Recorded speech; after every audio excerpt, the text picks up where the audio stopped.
bagaimana cara mencegah godaan-godaan setan itu sehingga kita manusia tidak terbawa dalam nuansa provokasi setan, sehingga bertransformasi dari pribadi yang lembut ini berubah menjadi pribadi yang kasar, yang kotor tindakannya dan sebagainya.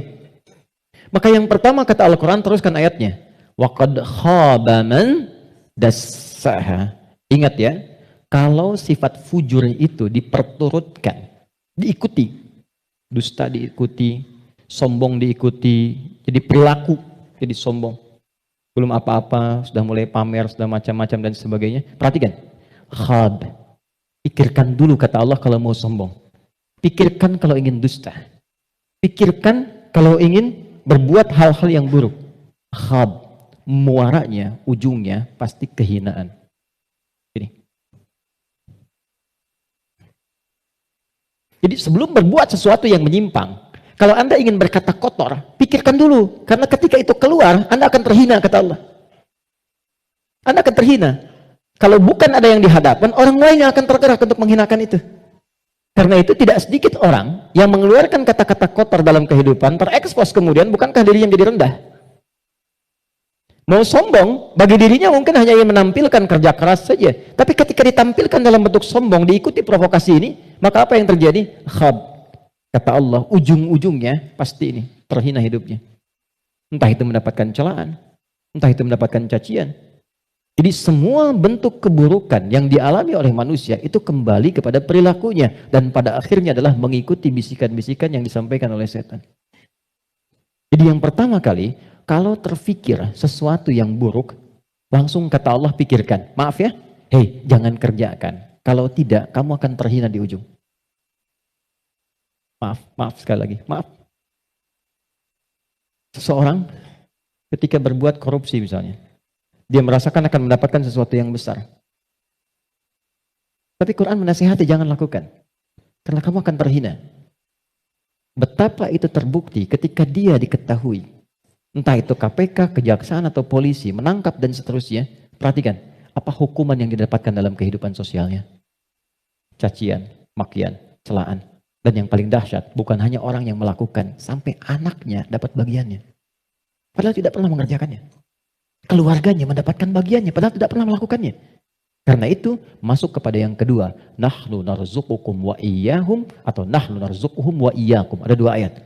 Kaidah-kaidah perilaku dan rizki, ada yang terwariskan. Yang kedua, kata Allah, kalau kamu merasa bisa menanggung kehinaan pada dirimu, pikirkan keluargamu. Contoh. Anda mengatakan, saya belum menikah Ustadz, tapi Anda kan punya ayah, punya ibu. Jadi kalau Anda berbuat sesuatu yang buruk, orang tua Anda akan kena.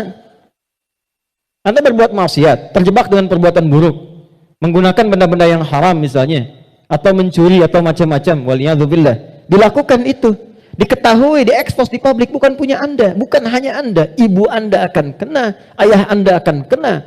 Karena itu kata Quran, sebelum Anda berbuat yang kurang baik sebagai anak, pikirkan dulu orang tua.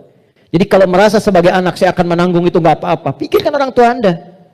Apa tega ibu yang telah mengandung, melahirkan, merawat, mendidik, ayah yang penuh dengan peluh merawat Anda, menyayangi Anda, menemani Anda saat tidur, tiba-tiba hanya mendapati keburukan yang dari Anda kerjakan. Mendapati limpahan keburukan dari hasil kreasi anaknya. Satu.